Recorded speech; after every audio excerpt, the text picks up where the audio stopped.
Welcome to my channel SaKarasaathamum Vadakarium. இன்னைக்கு நாம cook with கோமாலியில் தர்ஷனும் புகழும் சேர்ந்து பண்ண எக் பிளான்ட் ரொலாட்டினி ரெசிபி தான் பார்க்க போகிறோம். எக் பிளான்ட்டை ஸ்லைஸ் பண்ணிவிட்டு அதுக்குள்ளே சீஸ்லாம் வச்சு ஸ்டஃப் பண்ணி மேலே கொஞ்சமாக டொமேட்டோ சாஸ் அதெல்லாம் ஆட் பண்ணி நம்ம பேக் பண்ணி எடுத்தால் நம்மளோட ரொலாட்டினி ரெடி ஆகிடும். ஸோ இது எப்படி பண்ணுறதுன்னு டீட்டெயில்டாக பார்த்துடலாம்.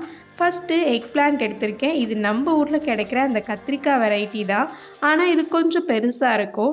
நான் இன்றைக்கி பாதி எக் பிளான்ட் வச்சு தான் செய்ய போகிறேன். ஸோ இந்த அளவுக்கு திக்னஸில் கட் பண்ணிக்கோங்க. இந்த மாதிரி ஒரு 4லேருந்து 5 ஸ்லைஸ் கட் பண்ணி எடுத்திருக்கேன். இப்போ இதை பேக்கிங் ஷீட்டில் வச்சுட்டு நம்ம பேக் பண்ணிக்க போகிறோம். அடுத்து கொஞ்சமாக உப்பை எடுத்துக்கோங்க. உப்பை லைட்டாக இந்த மாதிரி மேலே தூவி விட்டுறலாம். மிளகை ஒன்றும் பாதியுமாக இடித்து வச்சுருக்கேன், அதையும் இப்படியே மேலே ஸ்ப்ரெட் பண்ணி விட்டுருங்க. இதே மாதிரி அடுத்த சைடையும் திருப்பி போட்டுட்டு அதில் கொஞ்சமாக உப்பு கொஞ்சமாக மிளகு சேர்த்துக்கலாம். இப்போ நாம் இதை 180 டிகிரி செல்சியஸில் 25 மினிட்ஸ் அளவுக்கு பேக் பண்ணி எடுத்துக்கலாம். இது பேக் ஆகிறதுக்குள்ளே உள்ளே வைக்கிற சீஸ் ஃபில்லிங் ரெடி பண்ணிடலாம். இந்த ரெசிபிக்கு ரிகோட்டா சீஸ் யூஸ் பண்ணுவாங்க. உங்ககிட்ட அது கிடைக்கலனா அதுக்கான பெஸ்ட்டு சப்ஸ்டியூட் தான் நம்ம ஊரில் யூஸ் பண்ணுற பன்னீர். ஸோ நான் ஒரு 1/4 கப் அளவுக்கு அமுல் பன்னீர் க்யூப்ஸ் இருக்குள்ள அது எடுத்திருக்கேன். இதில் ஒரு 2 டேபிள் ஸ்பூன் அளவுக்கு நார்மல் சீஸ் க்யூப் இருக்குல்ல, அதை கிரேட் பண்ணி சேர்த்துக்கலாம். இப்போ இதில் கொஞ்சமாக கொத்தமல்லி இலை சேர்த்துக்கிறேன். அடுத்து கொஞ்சம் உப்பு சேர்த்துக்கலாம். இதில் பெப்பர் ஒரு டேபிள் ஸ்பூன் அளவுக்கு சேர்த்துக்கலாம். அடுத்து ஒரு நாட்டுக்கோழி முட்டையை இந்த மாதிரி ஒரு ஸ்பூன் வச்சு நல்லா மிக்ஸ் பண்ணி விட்டுக்கிறேன். இதை கொஞ்சம் கொஞ்சமாக நம்மளுடைய அந்த ஃபில்லிங்கில் சேர்த்து மிக்ஸ் பண்ணிக்கோங்க. ஒரேடியாக சேர்த்து மிக்ஸ் பண்ணிட்டிங்கன்னா ஒரு வேளை தண்ணியாகிடும். நமக்கு ஃபில்லிங் நல்லா கெட்டியாக இருக்கணும்.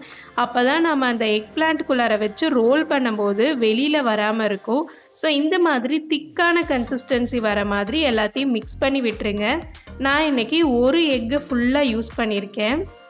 இப்போது நம்மளோட எக் பிளான்ட்டும் சூப்பராக வெந்திருக்கு. ஒரு கத்தி வச்சு குத்தி பார்த்திங்கன்னா நல்லா ஜூஸ்லாம் வெளியில் வரும். அப்போனா நம்ம எக் பிளான்ட் நல்லா வெந்திருக்குன்னு அர்த்தம். இப்போது நம்ம எக் பிளான்ட் எல்லாத்தையுமே இந்த மாதிரி ஒரு பிளேட்டில் தனியாக எடுத்து வச்சிடுறேன். இதில் நம்ம பண்ணியிருக்க அந்த சீஸ் ஃபில்லிங்லேருந்து ஒரு டேபிள் ஸ்பூன் அளவுக்கு நல்லா திக்காக ஸ்ப்ரெட் பண்ணிக்கோங்க. இதே மாதிரி எல்லா எக் பிளான்ட்லேயுமே நம்ம ஸ்ப்ரெட் பண்ணிக்கலாம். இதை நம்ம இப்போ ரோல் பண்ணிடலாம். நல்லா ஸ்லோவாக டைட்டாக ரோல் பண்ணுங்கள். ரோல் பண்ணும்போது அந்த ஃபில்லிங் எதுவும் வெளியில் வந்துடக்கூடாது. அதே சமயம் நம்மளோட எக் பிளான்ட்டும் உடஞ்சிடக்கூடாது. ஸோ பார்த்து கேர்ஃபுல்லாக எல்லாத்தையும் ரோல் பண்ணி எடுத்துக்கலாம்.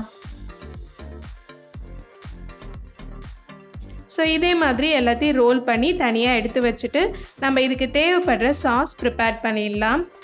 நார்மலாக நம்ம பீஸாக்கெலாம் செய்வோம்ல, அந்த சாஸ் தான். அடுப்பில் ஒரு பேனில் கொஞ்சம் தண்ணி சேர்த்துட்டு அதில் 5 தக்காளி, 1 வெங்காயம், 5 வரமிளகாய் சேர்த்துக்கிறேன்.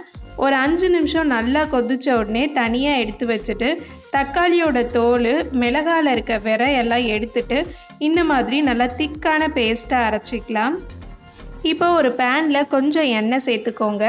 இதில் பொடி பொடியாக கட் பண்ண பூண்டு 1 டேபிள் ஸ்பூன் அளவுக்கு சேர்த்துட்டு இதை நல்லா வதக்கிக்கலாம். இப்போது இதில் அரைச்ச அந்த தக்காளி விழுதியும் சேர்த்துட்டு நல்லா ஒரு 5 நிமிஷம் அளவுக்கு மூடி போட்டு குக் பண்ணிக்கோங்க. இப்போது இந்த மாதிரி கன்சிஸ்டன்சி வந்த உடனே இதில் 1/2 டேபிள் ஸ்பூன் அளவுக்கு டொமேட்டோ கெச்சப் சேர்த்துக்கேன். அடுத்து கொஞ்சமாக ஆரிகானோ அண்ட் அது கூடவே கொஞ்சமாக பேசில்ஸும் சேர்த்துக்கலாம். இப்போ இதில் கொஞ்சம் உப்பு சேர்த்துக்கிறேன். நல்லா மிக்ஸ் பண்ணி விட்டுட்டு ஒரு 10 நிமிஷம் கொதிக்க விட்டிங்கன்னா நம்மளுடைய பீஸா சாஸ், அதாவது டொமேட்டோ பேஸ் சாஸ் ரெடி ஆகிடுச்சு. இப்போது நம்ம இதை பேக் பண்ணிடலாம். நம்ம பண்ண அந்த டொமேட்டோ சாஸை கீழே நல்லா ஸ்ப்ரெட் பண்ணி விட்டுருங்க. இப்போ இதுக்கு மேலே நம்ம அந்த எக் பிளான்ட்டை பேக் பண்ணிவிட்டு அதுக்குள்ளே சீஸ் ஸ்டஃப் பண்ணி ரோல் பண்ணோம்ல, அதை வச்சிடலாம். இது மேலே கொஞ்சமாக அந்த டொமேட்டோ சாஸ் ஆட் பண்ணிக்கலாம். மேலே கொஞ்சம் சீஸ் கிரேட் பண்ணி விட்டுட்டு இதை 180 டிகிரி செல்சியஸ்க்கு பேக் பண்ணிக்கலாம். ஆல்ரெடி 10 மினிட்ஸ் ப்ரீ ஹீட் பண்ணி வச்சுட்டேன். இப்போ 180 டிகிரி செல்சியஸில் ஒரு 25 மினிட்ஸ் to 30 மினிட்ஸ் பேக் பண்ணிடலாம். அவ்வளோதான், நம்மளோட எக் பிளான்ட் ரொலாட்டினி ரெடி ஆகிடுச்சு. பிளேட்டில் கொஞ்சமாக நம்ம பண்ண அந்த டொமேட்டோ சாஸ் ஸ்ப்ரெட் பண்ணிவிட்டு அதில் நம்மளுடைய எக் பிளான்ட் ரொலாட்டினியை வச்சுக்கலாம். எக் பிளான்ட் நல்லா சாஃப்டாக வெந்திருந்துச்சு. அதோட சீஸ் ஃபில்லிங் அண்ட் டொமேட்டோ சாஸோடு சேர்த்து சாப்பிடும்போது செம்மையாக இருந்துச்சு.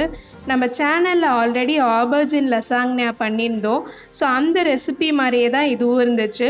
உங்களுக்கு இந்த ரெசிபி பிடிச்சிருந்தா ட்ரை பண்ணி பார்த்துட்டு எப்படி வந்ததுன்னு கமெண்ட் செக்ஷனில் சொல்லுங்கள். இந்த மாதிரி குக் வித் கோமாளி ரெசிபீஸ்லாம் பார்க்கணுன்னா மறக்காமல் சேனலுக்கு சப்ஸ்கிரைப் பண்ணிவிடுங்க. நெக்ஸ்ட் ஒரு சூப்பரான வீடியோவில் உங்களை மீட் பண்ணுறேன். அது வரைக்கும் பாய் பாய் ஃப்ரம் சக்கர சாதமும் வடகரியும்.